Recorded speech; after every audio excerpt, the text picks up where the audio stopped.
We have a very informal paper that is not a draft text, that is informal paper of the two co-chairs. And so I would like to emphasize that we are now facing a historic moment here in Lima, laying down the foundations for the new agreement which we aim to agree in Paris next December.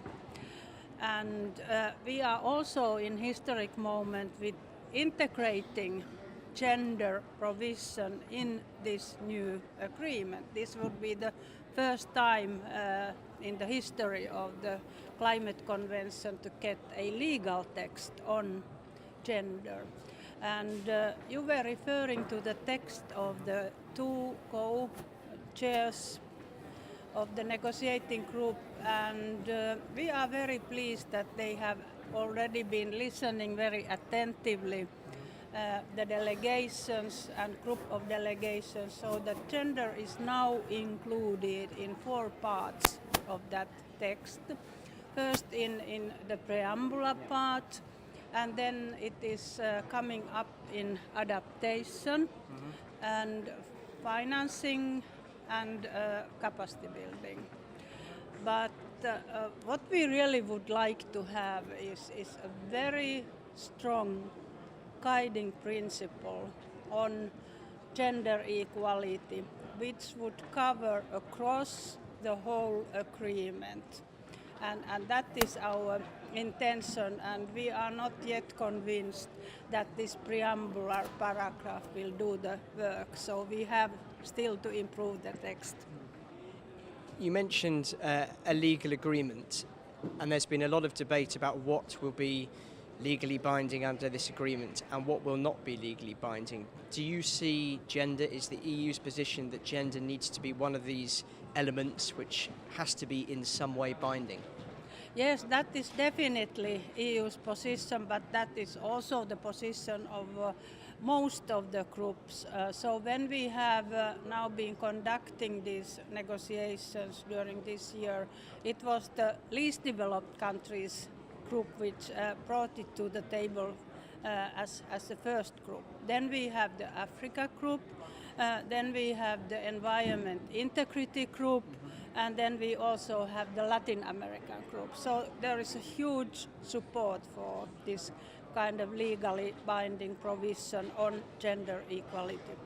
And what about countries that you didn't mention, like perhaps India, China, the US? Is there that same ambition amongst their delegations for gender to receive a fairly high-profile part?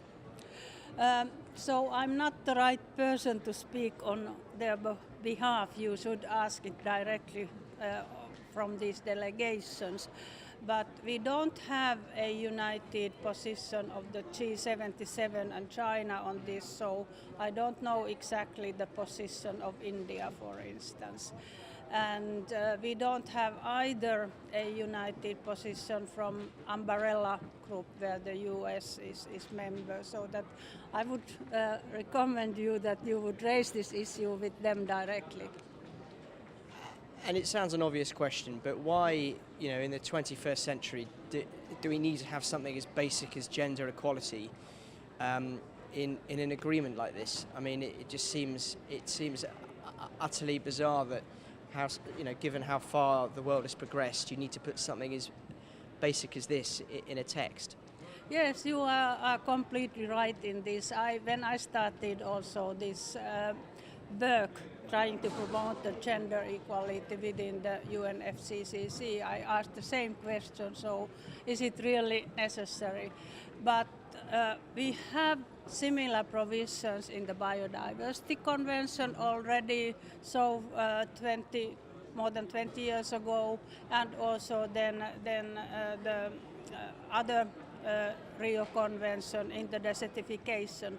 And for some reason it was missing from the original climate convention, and that is the reason we need a legal base to give a framework for the activity, But there are very practical reasons why we need it, because now when we have analyzed the impacts of climate change, we can see that there is a different impact on men and women, and also on particularly poor women, so that when climate change is leading to drought and spreading desertification, and then lack of water, and then on the other hand it's leading to floods and hurricanes. Those have impact on agriculture, and in most developing countries agriculture is women's work. And so also taking care of the water resources for home consumption, it's women and girls who take care of the water. So it has bigger impact on the daily life of women than men. Right. But I may add also that women don't only, let's say, feel the impacts, but they could become very powerful actors if they are empowered to participate and act. So here we have the immediate message that women should be included in planning of the adaptation plans and measures. They should have access to the funds and technology. But then if we are looking our developed world, women can also there take the lead of changing the consumption patterns. Home energy is something like 30% of the energy consumption, and in OECD countries 70% of the daily purchasing decisions are done by women. So women carry in the plastic bags the goods home, and it depends on women what are they carrying there, and what is the consumption going to be. So they can take the lead in changing the consumption to more climate friendly direction.